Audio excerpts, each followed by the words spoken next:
Hello, all, and welcome to the newest episode of the Noobs and Knockouts podcast. I'm Austin. I'm a knockout. I've watched a lot of wrestling. I'm David. I'm a noob, and I haven't watched a whole lot of wrestling. And honestly, after today, I'm not entirely sure I'll want to continue to watch more wrestling if what Austin's been saying has any credence to it. Yeah, so normally I would laugh at David's pain because that's how we work here. But I've also been suffering a little bit. This has been a real oopsie doopsie backfire on my part.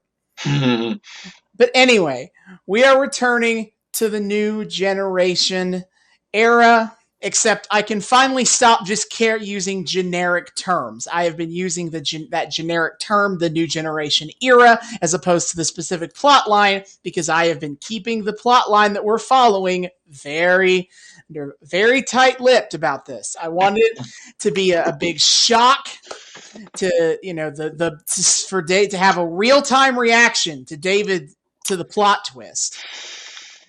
And I will get into my thoughts on this plot line from my perspective, knowing what we were building towards in the back half when I explain what we're doing. Naturally. Yeah, so today that is probably the big development that I want to talk about, is that takes place 1 week after our last episode that we watched from this era. So I don't really have any recapping to do. So I looked up the results to the episode of Superstars that aired in between these. Nothing important, nothing worth mentioning. Wow, shocking.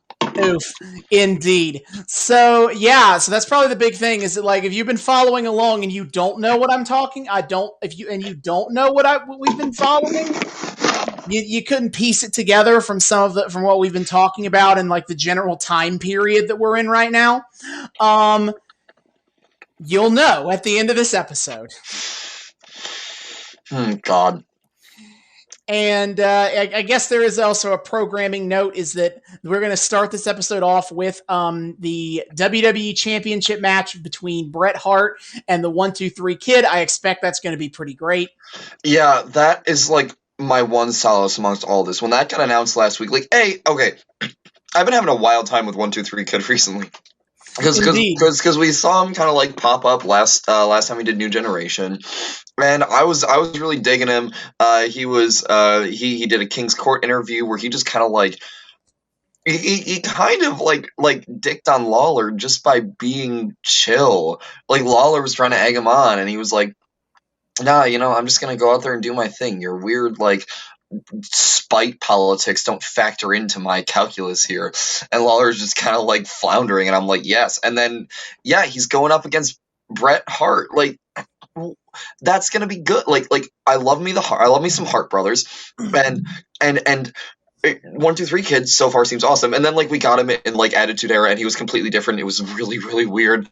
But yes, we've gotten to see like both sides of the Sean Waltman coin in his WWE tenures. But I am excited for that match. That probably is going to be a good match, and I'm excited to have something nice to say about the new generation. Yeah, I fully expect if 1-2-3 Kid and Bret Hart isn't a good match, then we're just in a cursed era of time. Might as well give up on anything. Yeah, pretty much. Yeah, this is a very short back half. This is like sub 5 minutes, but because there's just nothing else for me to say. We're gonna find out what this has all been about. While we've been building to, and we're gonna have at least one really good match. All right, I'm prepared. Let's do it. Yep. See you guys in the back half. Later. And we are back. We've just finished the July 11th, 1994 episode of Monday Night Raw, and I'm gonna be honest, not in a terrible mood. No, you were really priming me to be pissed at the end of this, but like, no, the headliner match was really, really good, and like after that, all the rest was kind of like meh, but like it was meh following something really good, and nothing actually like super offended me or anything. So like, yeah, that was cool. Very true. I'm still gonna have my little rage here because all right. So let's start with the thing that I've been mad about. for months. Pretty much ever since I was like, let's do this storyline, and then I plotted it out. So the SummerSlam report. This was the first SummerSlam report. But we gotta watch Todd Pettengill do bad stand-up comedy / radio talk shill work. But he announced the main event of SummerSlam 1994. Mm-hmm. Undertaker versus The Undertaker. Yeah. That is the storyline that I have been covering on this show. Through this storyline. The first episode we watched was the first time DiBiase went on air and suggested that he had purchased The Undertaker, and last week was the very first week that the Underfaker, as I will now call him for ease, was the very first time he appeared on television. Oh, wait. Okay. Yeah. My memory's starting to get jogged. Okay. Yeah. That whole thing. Yes. Here is why this makes me mad. Okay. And I don't get mad. I don't think I get very mad on this show, mostly because, I have a very high tolerance for things that are silly or dumb, because I think wrestling is in general silly and kind of silly and kind of dumb. So I'm willing to let a lot of things go as long as it feels like somebody tried. I am one of the last defenders of Bray Wyatt, if you're looking at modern wrestling, and I adore The Undertaker. He's one of my favorite characters ever in wrestling. And so this storyline has always been so infamous within wrestling fandom as being really dumb and really bad. And I agree. But what makes me mad about it is how goddamn lazy it feels. Because if you've only been following on this podcast, it may seem a little out of nowhere that, like, last week we have this whole thing where, like, the fake Undertaker shows up and Paul Bearer tries to sway him, and it kind of seems like it's working. And now suddenly they're just announcing as part of a stupid shit pay-per-view shill. Oh yeah, we're gonna have The Undertaker fight another Undertaker. There's apparently two of them. This seems a little out of nowhere, doesn't it? Well, guess what? We've missed nothing on the TV broadcast. They have done this stuff where Ted DiBiase is all like, I bought The Undertaker, mwah ha ha ha ha. And Paul Bear's like, oh no, you didn't. I'm blah blah blah. And then the fake Undertaker shows up, and Paul Bearer is like, I'm gonna try to convince him, and then suddenly they're just like, boom, Undertaker versus Undertaker. No appearance by the real Undertaker here. He's not shown up, and he's not showing up until they come to the match. And the absolute laziness of that pisses me off. I went into this expecting that this storyline was going to be really stupid, but at least fun to make fun of. And it's not, because they put like the minimal possible effort into it. And it pisses me off. Jesus. Damn. First of all, fucking snaps to Austin for being the one to have the really good monologue this episode. I mean, I definitely get that. I'm not, like, I guess not really thinking through the implications and not, like, as keyed into the culture as you are. Like, that's not something I was thinking about as, like, particularly offensive, but, like, I will say it does feel a little, like, weird and rushed. Like okay, so last time we did a New Generation episode, kind of to give you all kind of a back behind the scenes look a little bit. Last time we did a New Generation episode, because of Austin's and my schedules are very wonky, we had to split it up into like 2 viewing experiences. And so like in between, you know, and we like watched between like 2 weeks, and it was like so spaced out that I had to kind of like look up the episode to like jog my memory and stuff. Not the last time we did New Generation, we did Attitude Era. Oh, was that Attitude Era? Yeah, You looked up an Attitude Era wrestler. Oh, I looked up an attitude error. Oh, okay, yeah. And I saw this, and I was like, huh, that's weird. And Austin's like, yeah, that's kind of like one of the thing in New Generation we're going for. And I'm like, oh, okay. Yeah. And like, it didn't even register with me like that the freaking like DiBiase buying the Undertaker thing, like that wasn't a real Undertaker. And now they're just kind of doing like this out of left field, like it wasn't the real Undertaker. Like for me, it's just like this feels weirdly rushed. Like, why are we putting so much Yes. thought, so little like thought into it? But also, like, I think for me too, I'm like, I have such a low bar for the New Generation. Them like rushing a plot line through like this is just kind of, it just kind of feels like, yep, this is par for the course. This is like the level of uncreative, sloppy rush job writing that we're at just consistently throughout this era. So like for me, I'm like, yeah, no, that's feels weirdly rushed. But then again, so does like half the other shit in this era. So like, See, I get that, but I expect that kind of laziness from like the mid card people. Like yeah, Jeff, to use a comparison from last time that we talked in the New Generation, like the stupid Doink the Clown versus Jeff Jarrett stuff. That is the level of effort I expect for that level of wrestler.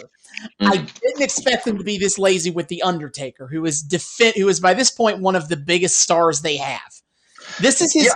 this is his big return storyline. They wrote him out of TV at the Royal Rumble 94 when he was thrown in a casket by 10 men and he ascends into heaven or whatever. It's hard for me to describe it without just showing it. It was weird. But he has been off TV at this point for 7 months. And he will be gone for another month while we build into this. And not only is him fighting a fake Undertaker the best thing they can think to do as his return story, they also basically don't have him in it at all until the end. Yeah, and like I feel like there's a way you could pull that off, but like just blowing your load, or I guess showing your hand this early on, like not even a single question of like of what could be going on, no ambiguity, no mystery, no nothing, aside from like there are two Undertakers and there and like that's it. Like there's a weird lack of fanfare, there's a weird like uh, just so much potential is not being realized here, and that is kind of annoying. Again, partially for me is like, I guess like still being the noob that I am, I don't have the full like cultural context of how established Undertaker was at this point, like how big he was, just because it feels so weird to think of anything that's in the New Generation as like big, but like but yeah, no, I get that, and it is a little bizarre that it's so this low key and this like kind of like shrugged off in a way, and just kind of, yeah, no, this is what's happening. We're bringing a detective in. Go nuts, kids. Yeah, okay. So, yeah, and I understand from your side how like it doesn't read as obnoxiously bad. It does for but me. I sympathize with what you're saying. It's just kind of from my own like personal context. It doesn't like viscerally hit the way it does for you. Mm-hmm. And I guess I forgot to in the rant explain. So in the Attitude Era, we were watching a wrestler named Chains. That is real name Brian Lee. He is one of the Undertaker's close personal friends, actually, in real life. Oh. And so they cast him as the fake Undertaker. So when David looked up, David was trying to remember who Chains was, and he clicked on his like wiki bio. He saw also that he was credited as being the Undertaker. Yeah. And I will and so yeah, and also on this episode, like the way they decide to do this is instead of having any real build up to this idea of there being two Undertakers, because I've already complained that there's not. And in a minute, I'm gonna fantasy book my way into a better version of the story. Yes, I love awesome fantasy bookings. I don't do this on this show because I like the idea of keeping it grounded in an analysis of what actually happened. I don't like to I don't generally like to fantasy book my own way into ways like I think we could totally do it better because I'm not a real writer. So first of all, I would suck at it in like if I had to really do it. And two, again, I prefer to stick to analysis, but this is making me so mad that I want to give a point as to how you could have done this storyline with the same basic structure and had more effort. And I just want to throw in for our audience real quick. You're in for a treat because Austin fantasy booking is a ton of fun. Anyway. Don't build up expectations. But anyway, on this episode, so what they could do is instead of trying to like build suspense to the idea of there being two Undertakers, is they just say there's two Undertakers, and what they're going to do is they're going to hire a detective that's a celebrity cameo that I'm going to say for next time. I already know what it is, and that I'm kind of excited about, but I'm not going to say who it is on this episode. And they are going to be they're going to figure out, is there two Undertakers? So they're selling it as if like, for some goddamn reason, the president of the WWF, Jack Tunney, announces this match, even though nobody really knows that there is two Undertakers. Like, everyone is kind of skeptical of this idea, but Jack Tunney decided to make it a match anyway, which is dumb, but whatever. And anyway, okay, now that I've explained what they did do, let's fantasy book our way to this storyline. So, actually, I'm going to start with basically the same premise as what they did, because actually, I think a lot of that works for me. It's a little corny, sure, but I'm also keeping this... I'm not trying to make this high drama. I'm trying to make it feel like it tried, and it can still be enjoyable in a silly way. So, they do these bits for weeks about these people thinking they saw the Undertaker, and we can keep the same stupid jokes about him buying a dozen donuts that are casket shaped, or him appearing in a hole that's 6 feet deep, and or him appearing in the back of a hearse, or whatever. Yeah. Keep all that. And also keep the part where DiBiase is like, I bought the Undertaker. Yeah. And so... And then we don't build this up for 2 fucking months, because they did. They spent 2 months of him claiming that he's bought the Undertaker before he shows up. No, we're bringing him in early. A couple weeks at most before we bring in the Underfaker. And he's showing up, and we can have Paul Bearer more involved in this story, because Paul Bearer's role in this story to me is weird, in that he never acknowledges that the Undertaker is fake until they announce this match. It always, and I could buy that maybe Paul Bearer doesn't even know, but I want more of a character development for Paul here. So what we're gonna do? So we're gonna have the Undertaker. He's gonna start making appearances with DiBiase and do the same thing. He basically does the Undertaker shtick, but instead of being powered by the urn of Paul Bearer, it's DiBiase waving $5 bills around, just like he did last week. And so we do this a couple of times. And Paul Bearer, we can even do the thing they did last week, where Paul Bearer tries to show up and interfere. He brings out the urn and tries to use it on the Undertaker. And instead of having it have some effect, have it have no effect. Because this isn't the Undertaker. The thing from last week doesn't make any goddamn sense, knowing retroactively that's not the Undertaker. Like maybe you could argue like they're trying to fuck with him, but like even then, like why waste your breath? Like just have him completely ignore Paul Bearer and be complete and make the audience believe that he's just succumbed to the money, that it doesn't affect him anymore. But then what we do is this can be Paul Bearer's moment to understand that he's not the real Undertaker. And so what we start having him do is Paul Bearer can start kind of making waves at the idea that this Undertaker is a fraud, that this isn't that clearly something's wrong, because why would the Undertaker not respond to the urn? He thinks that's weird. And like and you could do you want to talk about like what kind of medium he tells this through? Dude's been on the talk, like we don't talk about it because it's only been on Superstars, but Shawn Michaels has a talk show segment called The Heartbreak Hotel, and Paul Bearer has appeared on it multiple times over the course of this time frame that we're doing this storyline in. So just have him do that and have him like tell a story here of trying to cast doubt on the validity of this Undertaker. And what you can do is, I guess you have two routes with it.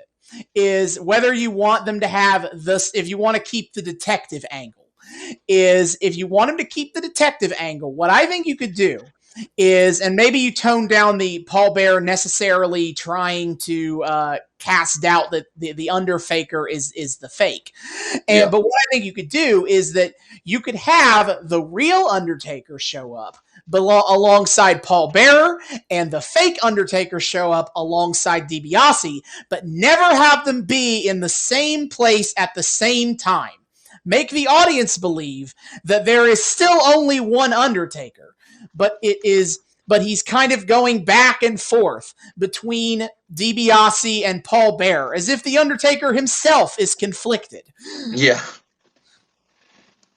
And eventually then you reveal, oh, apparently there's been two the whole time, and the detective crap. Or even better, here's what you do, is we're going to have this detective come in, and he comes in and investigates the situation, and that's when you reveal to the audience that there's two Undertakers, that your dumb detective angle reveals that there is in fact two Undertakers. Big shock, surprise moment. And that's when you announce the match. Alternatively, if you don't want to do a celebrity detective shtick, which admittedly they might want to do that, so I might be fantasy booking something that can't happen. But hypothetically, if I can cut out the celebrity angle to it, and I would like to, because that was, I better structured this story if there is no detective. But so you spend weeks of Paul Bearer claiming that the Undertaker that was with DiBiase is a fake. Then some episode of Raw, or even Superstars, doesn't matter, point being, on a show, they have the Underfaker and DiBiase doing their thing, and then suddenly Paul Bearer comes out, they hit the music, and the real Undertaker shows up, and we have the stare down between the Underfaker and the Undertaker, a real holy shit moment of, oh my god, Paul Bearer was telling the truth, there are two of them. Yes. What the hell? And then from there, you announce a Taker versus Taker match. And then I don't know, you can just do the same, like, whatever, back and forth. It's super, basic stuff, we're feuding stuff from 1994. I don't think that's as important as the build up to the, oh my god, there's two of them. Yeah, and then they have their match at SummerSlam. Just the way you described it there, like when there's a reveal moment, I can just picture that in my mind, and it's so much more effective. Because like that's what a show like this thrives on, right? Like the WWF, WWE throughout its history, like some of its best moments come from these amazing, like, just these amazing moments where something happens that you either don't see coming at all, or like is forecasted in such a way that it casts enough doubt and there's enough anticipation that seeing it happen feels like this big release. We've seen this a billion times on this podcast. We've seen it with Mark Henry. We've seen it with CM Punk. We've seen it kind of with like someone like Alberto Del Rio winning Money in the Bank. All these things where like we have these great little surprise moments. We see it with the Savage, the superpower team. Savage and Hogan. Savage Hogan comes out and does the ridiculous facial expression. This is a show that like its best moments come from like these explosive, like these explosive things that just in a moment everything changes. It's very like it doesn't even have to be a plot twist of some time, just something that shakes up like what we've known and like kind of communicates to the audience in this very tangible way. This isn't normal. Things are about to get wild once again. And the lack of this, is hugely disappointing when it comes to a story like this. Like this could have been another legendary moment in a way, where like it comes to a head and somehow we get a shot where the Undertaker comes face to face with the Undertaker either by complete accident or by the Undertaker doing something to claw his way out of some sort of like confinement or imprisonment or something or any You can have. Okay, here's an idea. This might be a little too high bar for what they were doing at the time, but they would love this imagery later. Yeah. And this is why I'm bringing this up. Is what you could do is Paul Bearer comes out, and instead of just having the Undertaker walk out, he brings out the casket that the Undertaker was buried in, and then suddenly Undertaker's hand pops out of the casket. Either like he breaks through, or he just kind of opens the door. Point being is that he appears in the casket as if he was rising from it in this, and I think that could be a very good image. Yeah, that would be phenomenal. And they just don't. They just kind of like shrug it off. And yeah, to your point, just the absolute like the way this is done just communicates like that the writers of this kind of don't care. Like they're just doing this to fill some time. This could have been momentous and game changing, or at the very least something really wild that the audience would never think for a storyline to go toward. But nope, we just kind of roll with it, and here we are. Yeah. And I feel like I have to reiterate again. This is the main event of SummerSlam. This is supposed to be the marquee match on this show, and you can already debate about whether it's a good idea to have the marquee match of one of your 4 pay-per-views a year be the Undertaker fighting a body double. Spoiler warning, I don't think that's a good idea. But even if we assume that you have to do it that way, why is it so lazily put together? Yeah, no. It is the first match you announced for SummerSlam, and it barely has any story to it.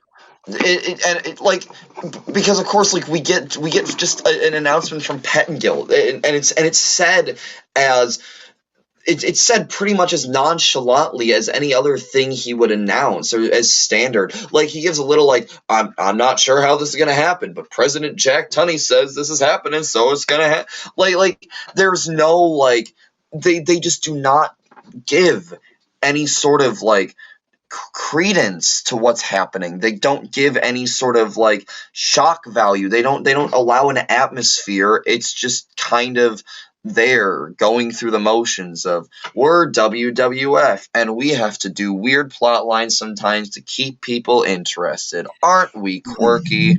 Yeah, and I am not trying to make a version of this storyline that's good. I honestly don't believe there's really a way to make it that people look back fondly on it. Especially because the match itself isn't very good.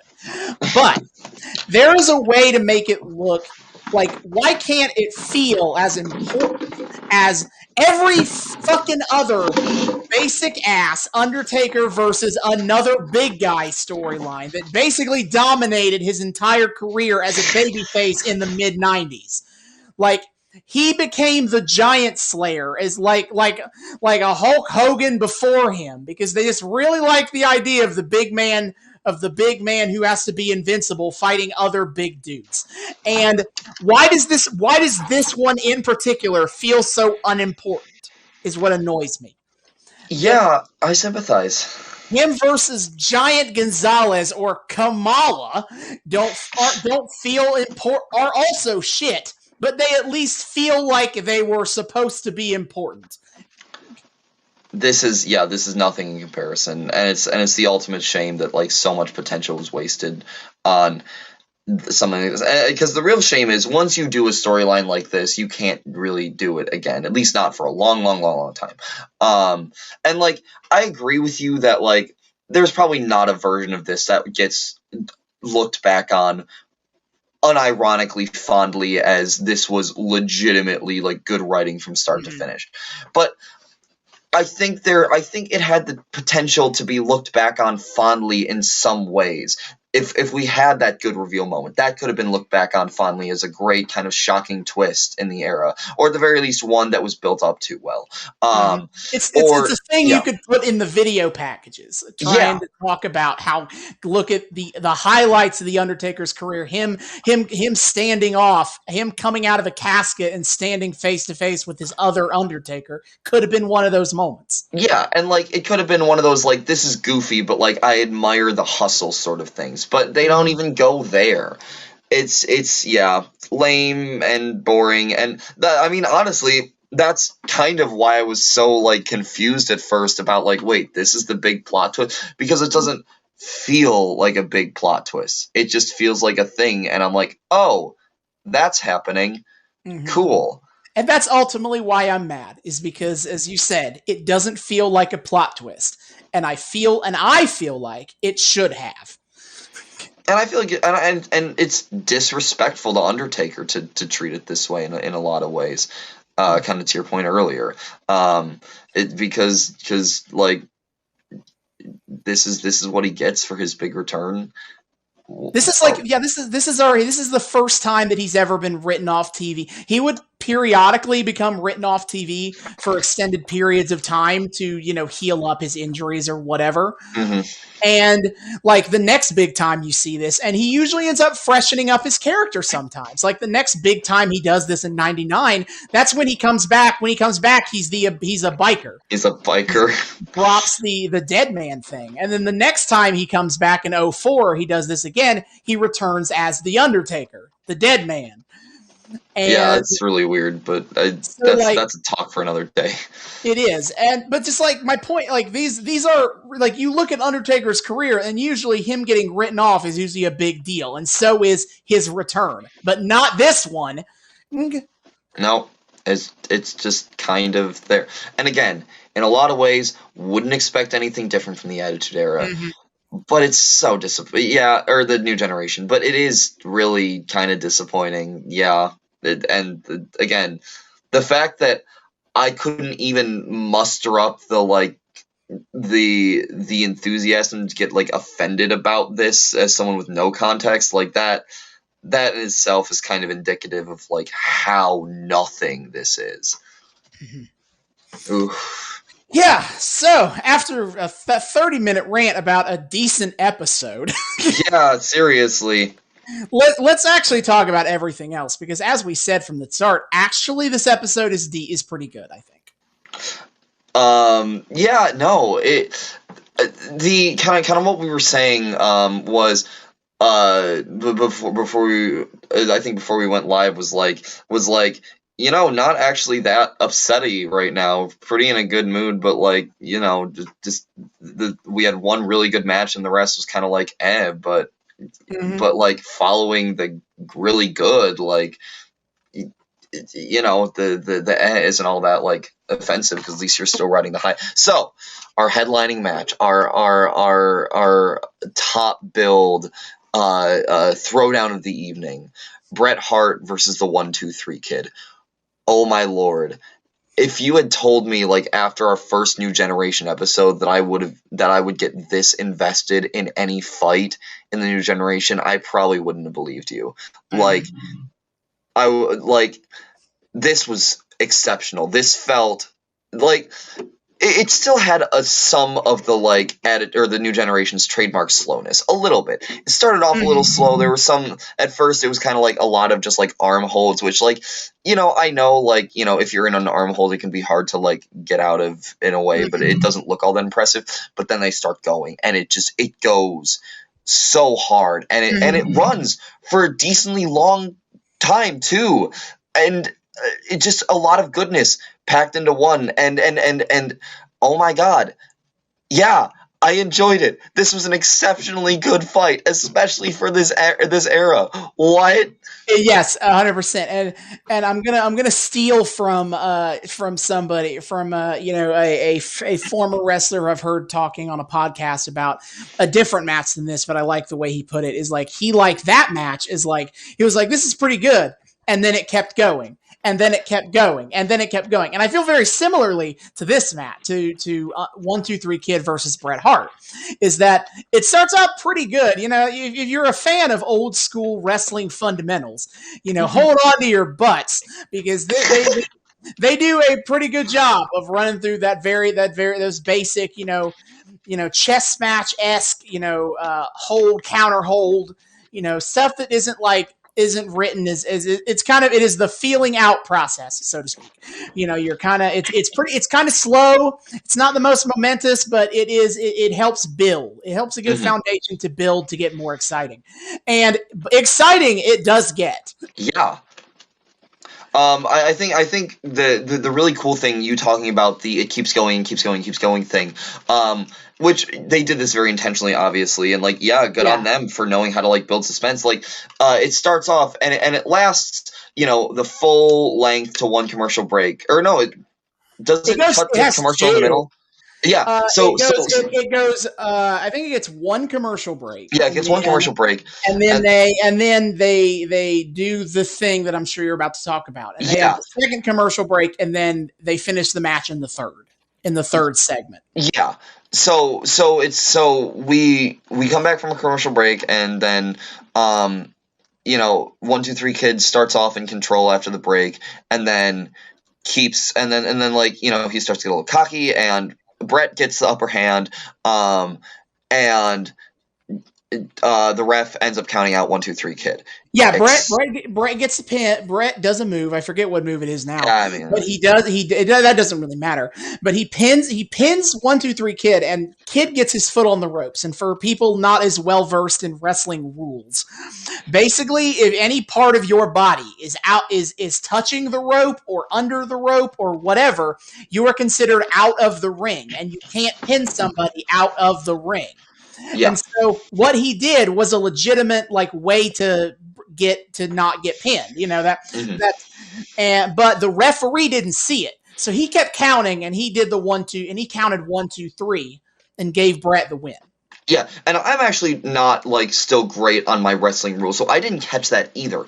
And so it finished up, and I literally said that was good. Dang, I wish it could have lasted longer. And then Bret starts shaking his head. He's like, no. And he starts talking to the referee and arguing with the referee and saying, Kid got his foot on the ropes.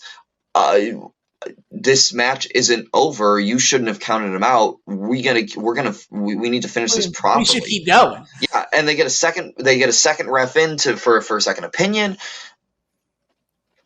And bada bing, bada boom, the whole it's considered the match didn't properly end. Kid didn't actually count out. He had his foot on the rope. Let's keep going, and it kept going, and I'm like, oh my god, I got my wish. It more of this fight, and it continued to be really good. And as I said, when I watched this happen, I thought back to the Jeff Jarrett moment from a week before, and how these compare and contrast, and how the week before was a really dumb character moment for Jeff Jarrett, because it didn't feel right for who he was, and it wasn't like he won unfairly. He just kind of for some reason wanted to win inside the ring. Yeah. But this time, this is a great character moment for Bret, because Bret is the goody good guy who follows the rules and respects fair play and sportsmanship, and he sees the injustice here. That 1, 2, 3 Kid, even if it got him the win, 1, 2, 3 Kid got cheated. He didn't get a fair shot to win or lose because of a referee mistake, and he was determined that if this is gonna end, it's gonna be because by the rules I won. I didn't win according to the rules, and I don't want to win that way. And this is I made the comment while we were watching is I really, and I've made this comment before, I'm pretty sure. I probably made this comment last week, which actually makes this a really fun parallel to the last one we talked about, is I really, really enjoy these friendly matches, right? Where we have it so that it's two wrestlers that aren't coming in with any sort of weird personal beef. There's no drama, there's no nothing. It's just who's going to get the belt.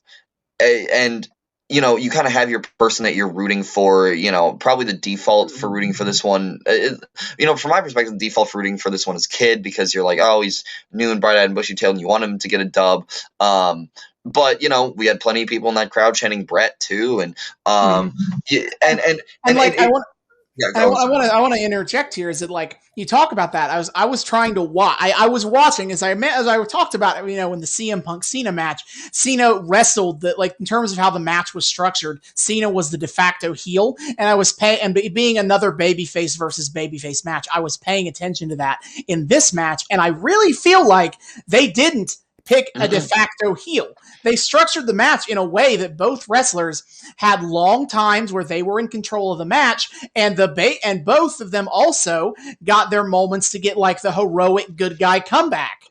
Well, the real parallel here was from last week's Cena versus Mysterio. This has a lot of, not with the same level of like gravity that Cena versus Mysterio had, because kind of ultimately what Cena versus Mysterio is going to lead up to. But we're still, fighting over the championship. Two guys that are, we're both rooting for the entire time.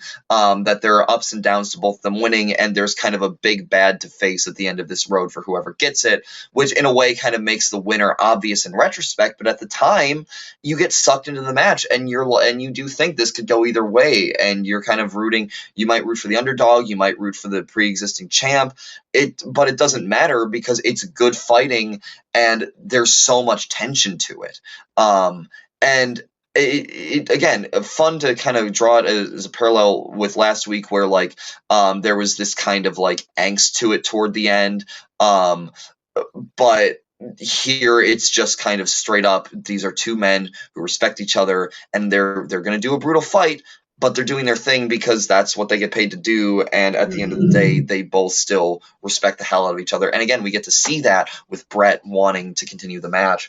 And then even at the end, Bret gets the win ultimately, which again, he has to face off against Owen at the end of this road. So of course he's probably going to be the one who ends up getting it.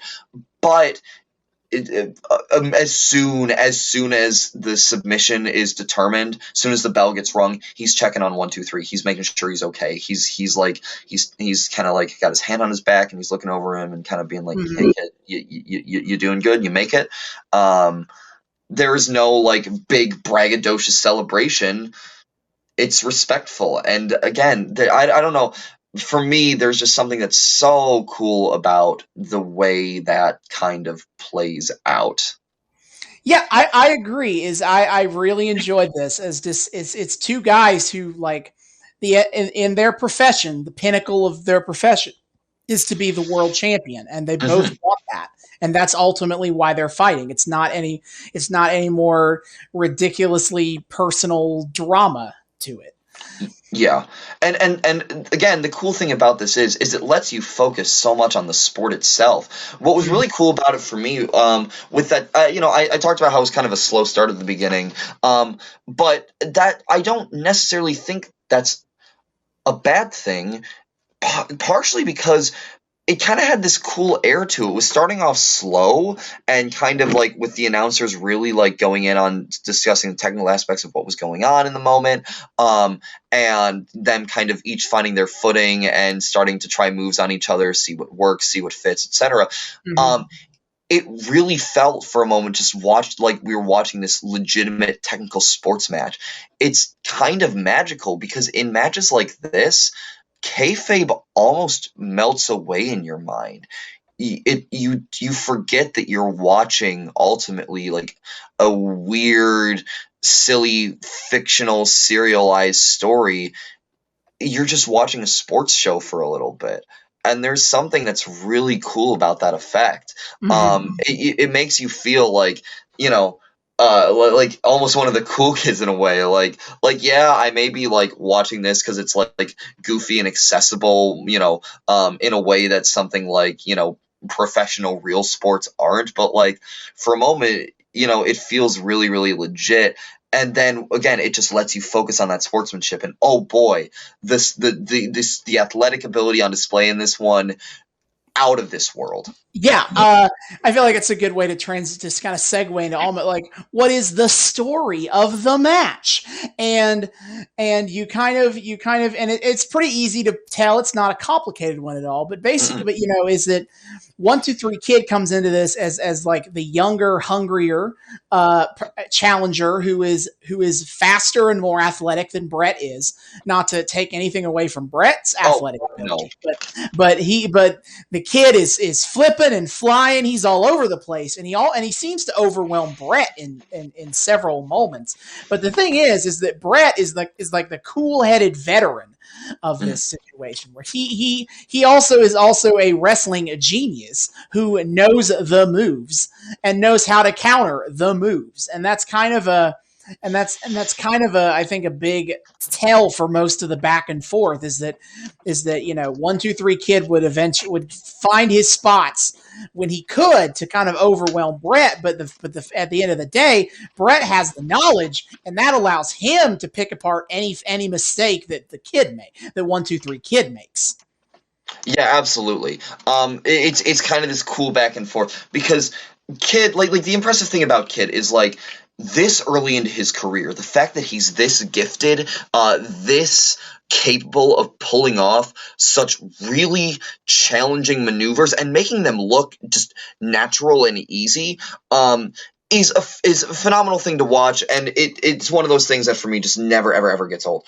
Um, and so we get to see him show off a lot of that and show off why that makes him, despite being so green, such a worthy adversary for Bret. But then we get to see Bret turn it around, and every time the kid pulls a move out to kind of overwhelm him, to like, I didn't see that coming, any sort of thing like that, it really gets to show off Bret's seasoned adeptness, where 1-2-3 Kid hits him with like 3 different finishers, and the guy still kicks out. Just the strength that he's built up over the years, and we see him like be able to catch the kid in some of his tricks, and figure his way out of it, and kind of turn it around and counter it for the kid. That's really cool.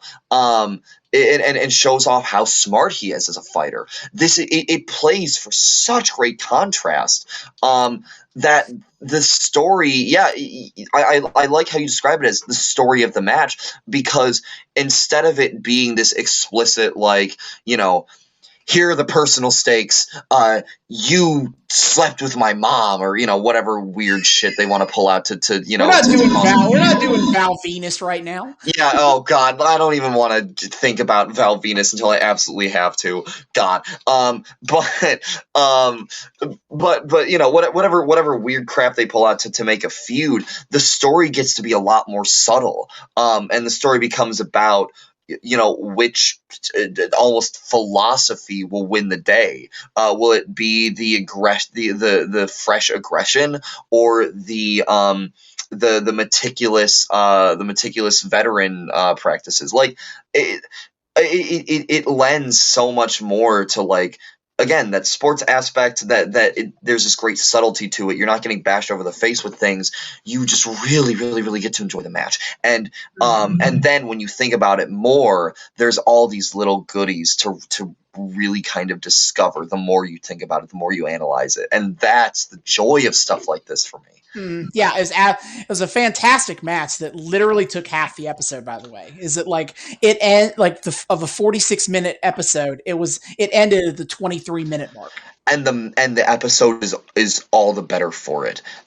This match could have been the entire episode, and I would have been down for it.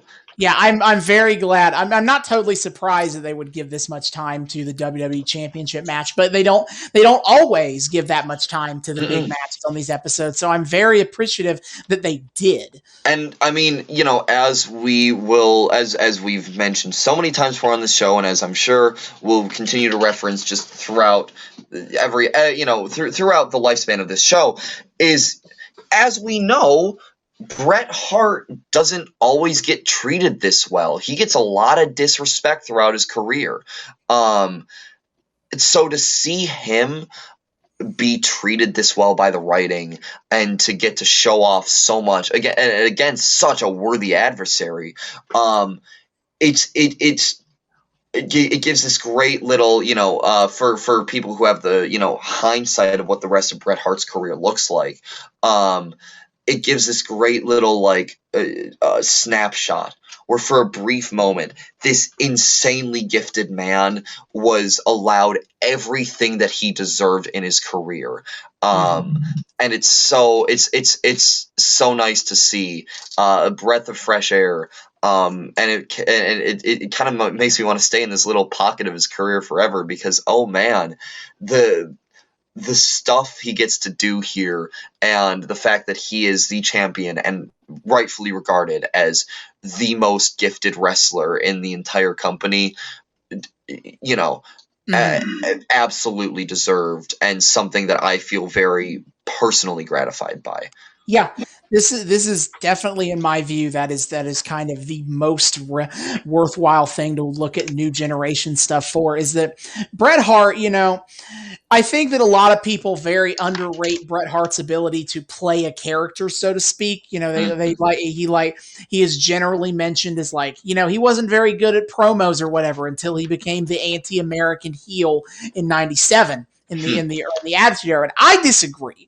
Now, admittedly, I'm not saying he was like a phenomenal character actor or anything, but I think he was quite competent at it. But the more importantly is that the new generation has so many things going wrong with it, so many things. But the one thing it got right was that Bret Hart quickly became an ace of the company, and the man that they let him go out there and wrestle his heart out against so many great wrestlers and have so many great matches. Oh my God. In that respect, the new generation is Bret Hart's peak. It's his renaissance. He can, in the ring, he can do no wrong, and he is just dialed in right now. And I think this episode was a great representation of that. And I will even give him this too. Like, you're talking about how he's regarded as a character actor. I had a kind of realization pass through my mind while we were watching, because the one of the early things they show in the episode, kind of before the match gets kicked off, they show Bret Hart speaking at a Hall of Fame induction for himself. Yeah, correct. He's just giving a speech. He's not okay. He was. Yes, at this point in time, the WWE Hall of Fame wasn't like a big public spectacle that they used to prop up WrestleMania weekend. At this point, it was more like a private dinner that they would have among colleagues, and then they'd show highlights of. Yeah. Later for the fans. But yeah, Bret Hart was giving us, I don't know the context, because I don't know enough about the Hall of Fame class of '94 enough to remember why he's talking. But yeah, he's giving a speech at the Hall of Fame ceremony. Yeah, he gives a speech, and they show him mentioning the great respect he has for some of his peers, including 1-2-3 Kid, and he gives I'm going to be following his career very closely sort of line. And then at the end of the episode, he cuts this promo where he's talking about I have nothing but respect for 1-2-3 Kid. He put out such a good hustle out there that even I was surprised, and I feel lucky to have this belt, to get to retain this belt. And it kind of cut off before the end of the episode, the VHS we were watching. Yes, unfortunately, the WWE Network is dead, and we could not get it working again. Thanks, WWE Peacock fuckers. Yeah. Anyway, so we were watching a VHS rip we found on YouTube. Yeah. So it kind of cut off toward but you get the gist of he's just saying I feel lucky to be here, feel lucky to retain this. The match was awesome. Yes. And then it goes on to be talk about Owen. Yeah, be like, I'm the best Hart brother. You know how it does. Yeah. But I kind of had the realization watching all that, and kind of watching how he interacted with 1-2-3 Kid once their match was done. Him giving that speech at the Hall of Fame dinner, and obviously again, the Hall of Fame dinner back then, as Austin just illustrated to me, it wasn't some big giant glamorous thing, but they still would show highlights and stuff, which means they still in a way have to maintain kayfabe even in their own semi-private events.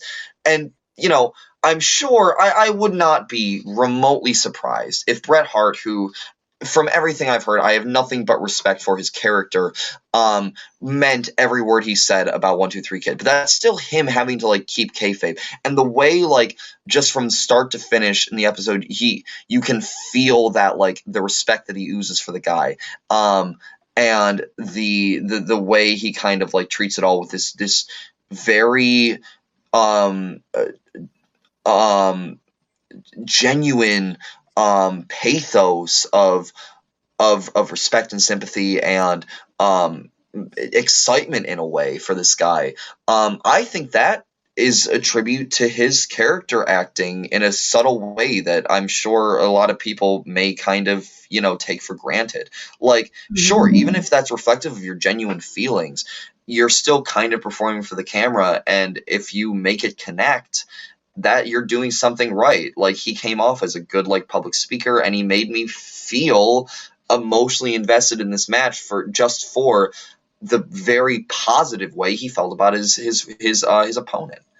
Yep, and he Bret Hart did his part to make this seem to this match was truly to like get over 1-2-3 Kid and make him seem like a legitimate top challenger, even in defeat. And I think that between the match itself and Bret Hart's ability on the microphone before and after the match, Bret 1-2-3 Kid comes out of this episode making you feel like next time he could beat Bret. Yeah, and even when he's not on the mic, again, the moments like when the match first gets called and Bret's going, no, this ain't right, and then at the end when he's checking on 1-2-3 Kid, this you don't feel like the guy's career is going to get hampered by this loss. He's going to continue to be a rising star, partially because the current big star of the company has his back in a way and is rooting for him, even if he has to for his own career maintain the belt for himself. He again, what really stuck out to me was in the final promo where he said he felt lucky to retain that belt, because that wasn't I don't think that was him just saying the generic I just feel so blessed that I get to be he feels lucky. Good game, kid. Yeah, no, he feels lucky that he was able to beat out this extremely talented, worthy rival. Mm-hmm. And a lot of these promos, they're a little more improv than scripted directly. And again, if that was the case here, the brilliant choice of words on Bret's part, even a single word, did so much to highlight that. Yeah, this is before there was tight scripting and promos. So this would be theoretically, Bret would be probably given like a direction. He'd be like, okay, you got this much time, talk about this. But the specific word choice would probably have gone to Bret. Yeah, absolutely. And the fact that people look back on Bret and are like, he wasn't great on the mic. I don't know. I feel like that's kind of more of a product of how poorly he got treated in in the later parts of his career. I feel like it's really a product of, one, even if he's okay on the mic, his ability in ring overshadows that significantly, and two, his ability on the mic when he becomes the evil pro-Canada, anti-America heel also overshadows him when he's more of a respectful, plays by the rules good guy. Yeah, no, but that's the thing for me is as much as I was talking about I love the explosive moments where something really big happens and everybody gets a nice big shock out of it. I also really, really, really adore when this company in any of its many iterations finds its way to some really compelling subtlety. For professional wrestling to do that, I don't think I will ever lose appreciation for the moments where that comes about, and this is a phenomenal example of it. And God, it just makes it all the more I wish this dude could have just had the world for all of his talents and all the little things he was able to bring to this. Yeah, he gets the respect he deserves now for sure, but at the time, it's a lot goes wrong in his career from 97 on. That makes it so sad. Oof. But yeah, so that was just a phenomenal match. And like 1-2-3 Kid as the early high, as kind of like a proto high flyer in a way, was exceptional. WWF has seen very little quite like 1-2-3 Kid in 1994. I mean, even today, that level of elastic, high flying, speedy, athletic prowess is still not particularly common. We've gotten it more, and we do get to see it more often, but it's still not it's still far from the main MO. Mm-hmm. God, this is making me wish I would. Probably not, but is 1-2-3 Kid versus Taka Michinoku a thing we ever get? Because my god, imagine that match. If it's happened, I don't remember it. I can look that up, but to my knowledge, I can't remember it ever happening.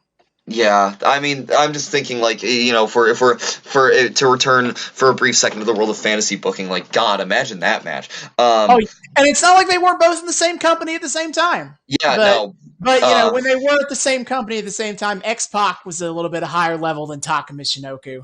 Yeah, so those paths aren't going to cross, unfortunately. But but regardless, it's cool to get to see such a prototype at work, and that adds another cool layer to it too, of the way he gets up to the top rope, and not only does he leap from the top rope, he twists in the air, he flips, he jumps over Bret to insane heights.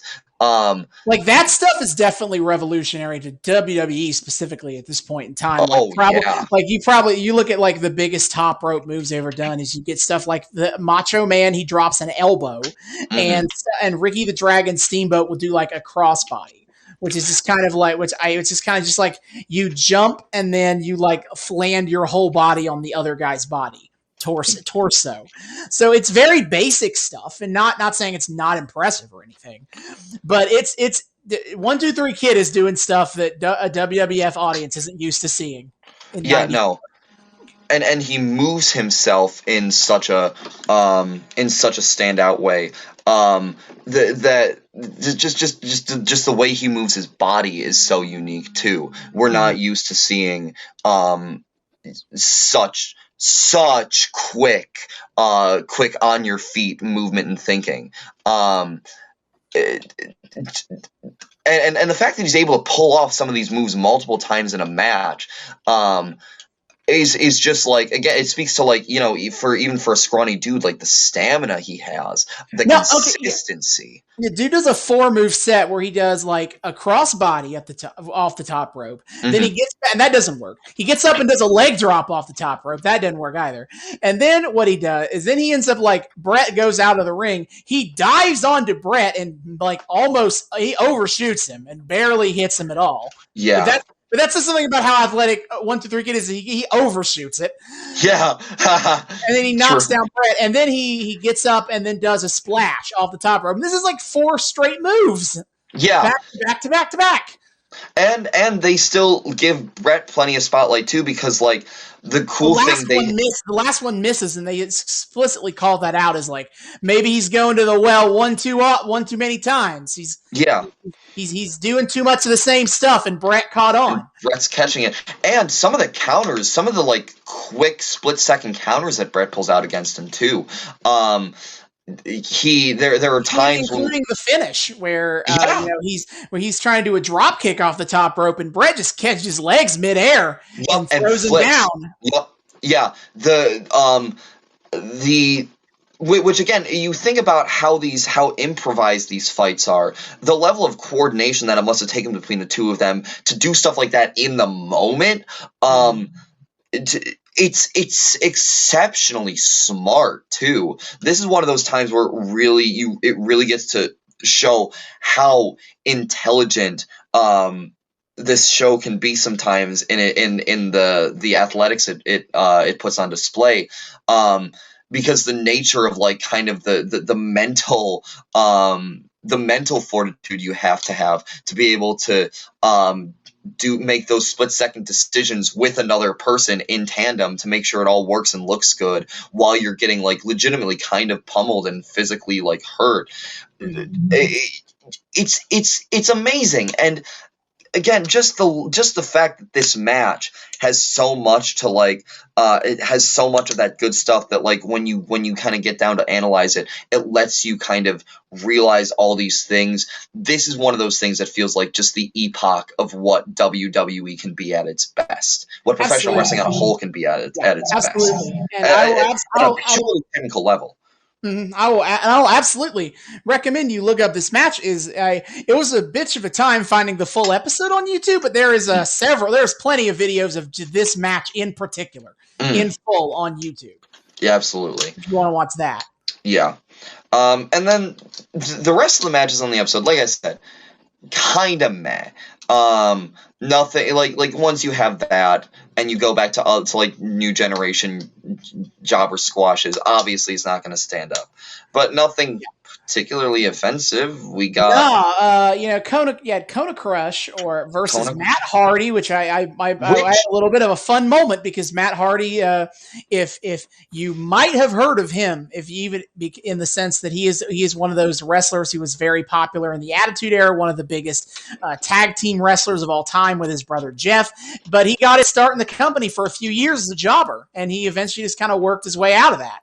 And we had this really cool moment too, where Austin like told me that bit of background like as the match was starting, and I kind of thought, and I responded like, "Oh, cool, he's one of those jobbers that actually got to like work his way up." And Austin was like, "Yeah," and I kind of pondered out loud for a moment, like, Austin was like, "Yeah, he's just that good," and I ponder out loud for a moment, like, I wonder how a jobber gets to show off that they're that good. And like right after I say that, he does this thing where Crush comes for him and he jumps up like kind of does a halfway handstand off the top rope and kind of jumps over Crush, and Crush misses. And I was like, oh, that's how. Yeah, he does. It's a pretty common move for anyone who's like a high flyer type, but it is still so cool to watch, especially for a jobber who normally doesn't get to do anything that cool. Yeah, no. So like, and of course, Crush still wins because jobber squash. But I was like, oh my god, that was neat. The jobber squash that I actually got a tiny bit excited for at one point. That doesn't really happen. Yeah, cool. That was cool, and I was like, okay, yeah, I'm here for this, and glad he got to work his way up because he clearly had the ability to prove himself more than this. So sure, go off, King. Absolutely, yes. Yep. And then we got Scott Hall, Razor Ramon against Barry Horowitz, which nothing really remarkable in this one, just because Scott Hall isn't one for the theatrics in terms of his moves. He's a hard hitting big man by comparison, and he was really laying it in on this one. Probably the part that got me the most is when I called him a dickhead to end the match. He's setting up for his big move, the Razor's Edge. The crowd was wanting it. They wanted to see the big move, and instead he just does a easy little roll up and yeah, which sure, that's a funny way to dunk on your jobber. I'm in a good enough mood to allow it. You don't even have to you don't even have to hit your big move on him to win. Yeah, no. Although Austin did make an interesting comment at one point we were watching of that I kind of I thought in the back of my mind, but I didn't think to express until Austin said it was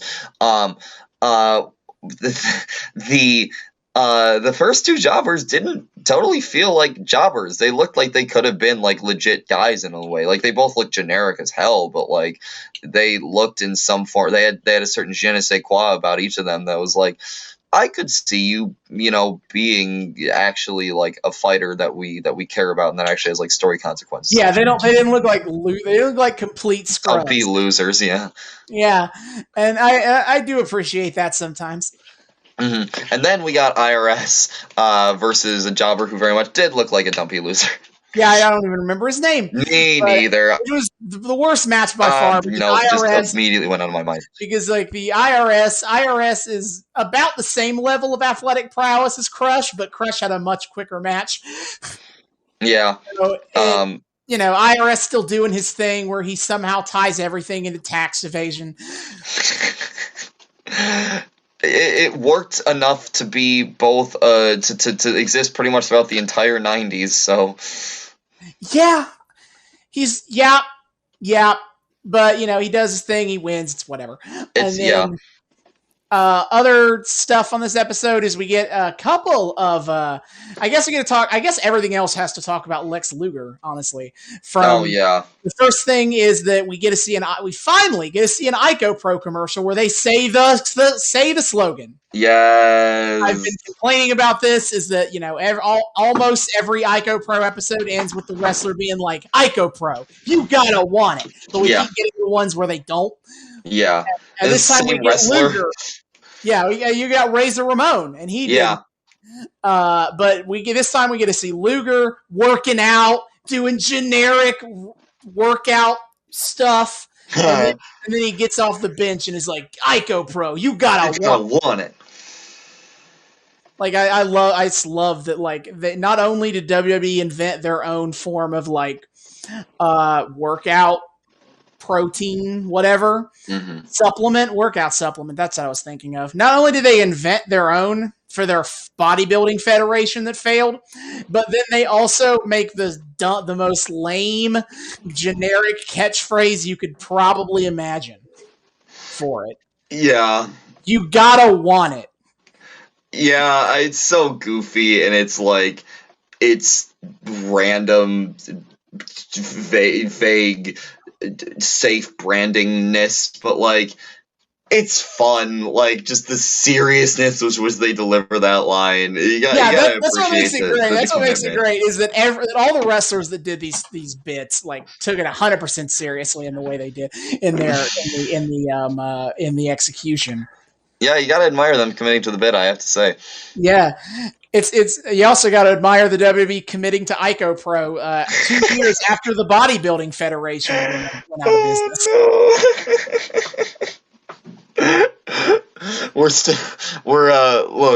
Look, the Bodybuilding Federation might have got under, but Vince will never give up on his dream to create as many beefed up muscle cakes as he possibly can in this universe, for him to gaze at longingly and wish that he could buy them and put them under really questionable and shitty working contracts for other people's entertainment. Yeah, we'll probably never do it on this show, but you can't. But there is video of the World Bodybuilding Federation. Their like one and only pay-per-view they ever did, and Vince McMahon is on commentary, and oh my god, does he get so excited?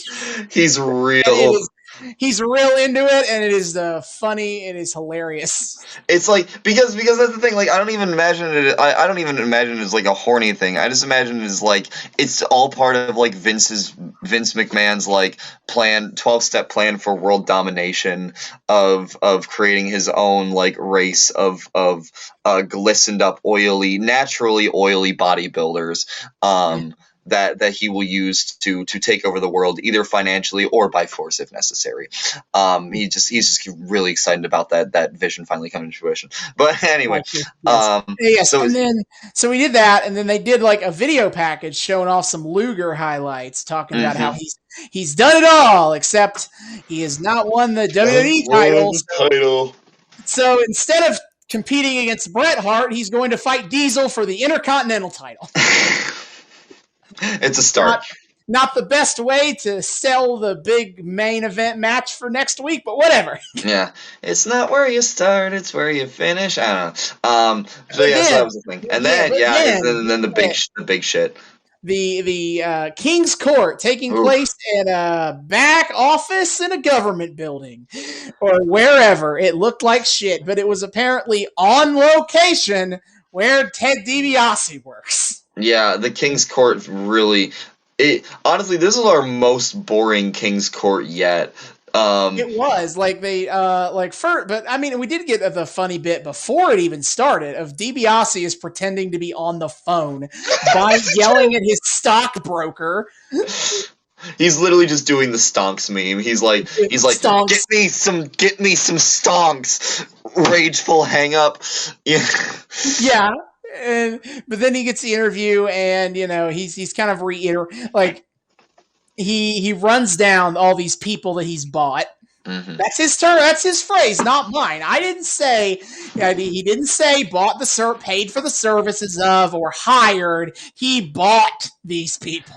Yeah, which is really, I don't like that. It feels really uncomfy to hear him say that with that big shit-eating grin, is a weird, tacky, sequiny $ millionaire dude suit. Yeah. It's not helped that, right now, all of his dudes are white, but the first person that he bought was his black manservant. Doesn't help. Oh, no. It doesn't help the negative connotations of him saying that he's buying people.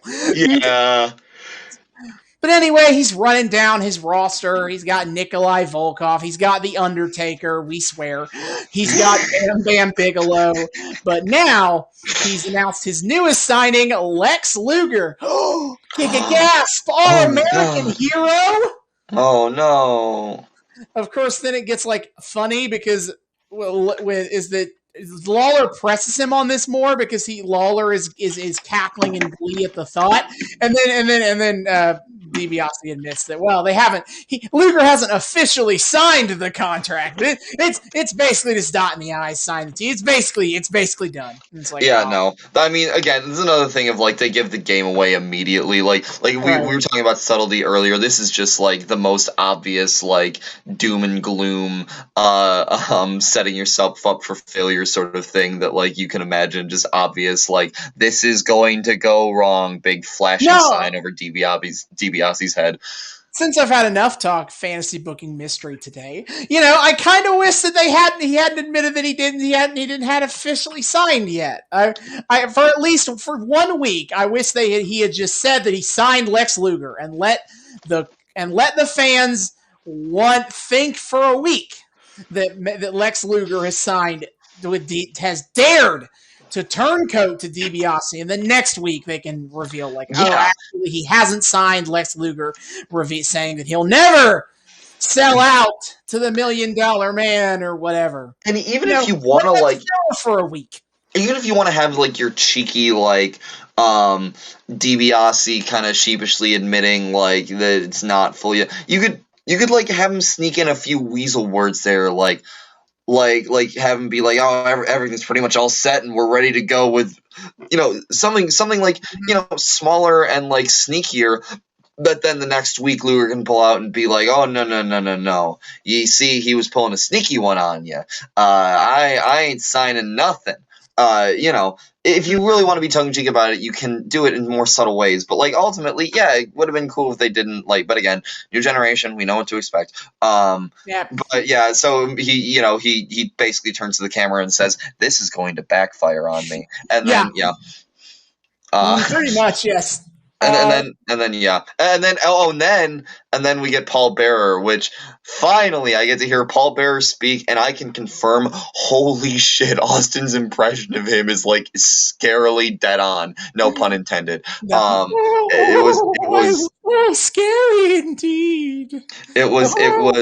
I was oh my god, because the way Austin was doing the voice, I thought there's probably a little bit of hyperbole to how Austin's doing this impression. There's probably a little bit of playing up just the silly high pitch. No, it's exactly the same. It's just as breathy. It's just as goofy and high pitch. It's just as everything. It's exactly how you've been hearing it on this podcast up until this point. Well, I mean, Why would I make a joke about something as serious as death? Oh my god. And like the weird vibrato and the K to everything. So and he basically is, with a weirdly foggy lens on him, like yeah, we're not sure how much this was VHS rip and how much was them just deciding to make it really foggy to sell because you get it because it's like death and shit. Yeah. But yeah. he barely basically visible. I can count the pixels. Yeah, but he was basically like, "No, DiBiase, you do not have my Undertaker. I have the true Undertaker."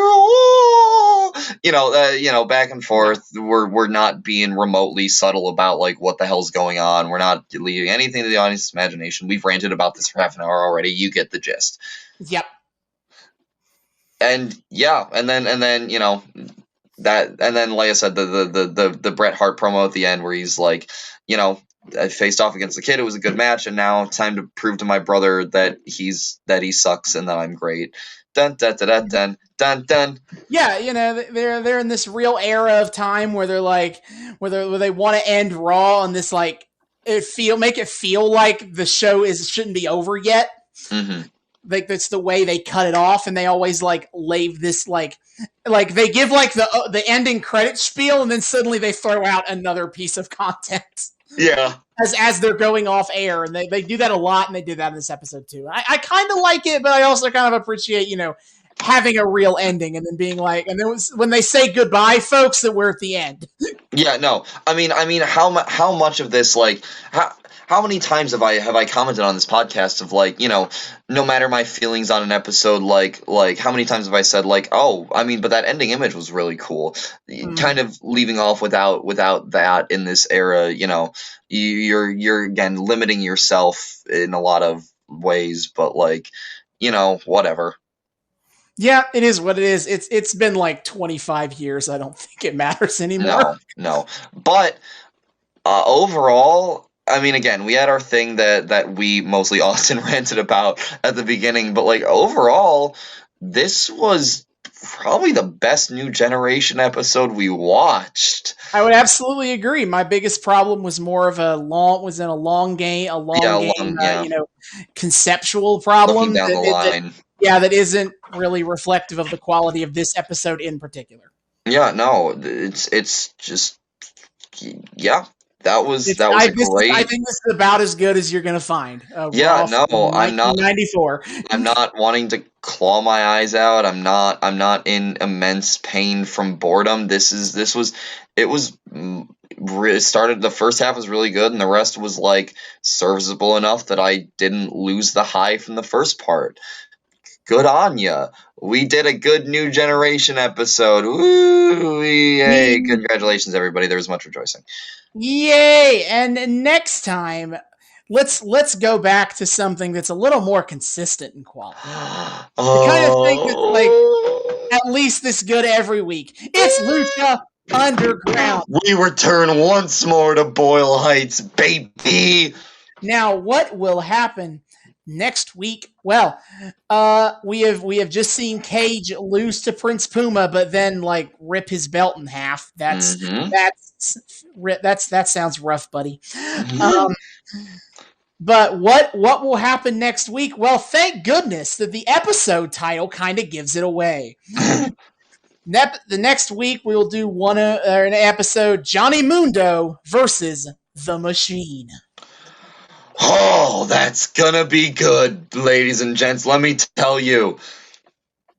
It is. David, hit the plugs. Yes, sir. Alrighty, my friends, my dear, dear, dear friends, thank you once again for joining us on another episode of the Noobs and Knockouts podcast. We are so happy to have you with us. If you're a returning listener, welcome back. It's been a delight. We hope you've been enjoying the ride so far. If you're brand new, if this is your first time with us, welcome. We are delighted to have you. If you would like to continue to hang out with us week after week, hearing about this wild, wacky world of wrestling, wrestling and you're not entirely sure how to do so, not to fear, my friends, I can help you out with that. 1, you can subscribe to us on YouTube, the Noobs and Knockouts podcast. 2, you can listen to us on Spotify, on Apple, and on Google. 3 of the best places to get your podcasts. We can be, if you're subscribed to us on YouTube, make sure you hit that bell, leave likes, leave comments. If you're listening to us on any of the other places, give us a follow, leave us ratings, tell us what you think of the show. We love that engagement, and we sincerely like to hear feedback from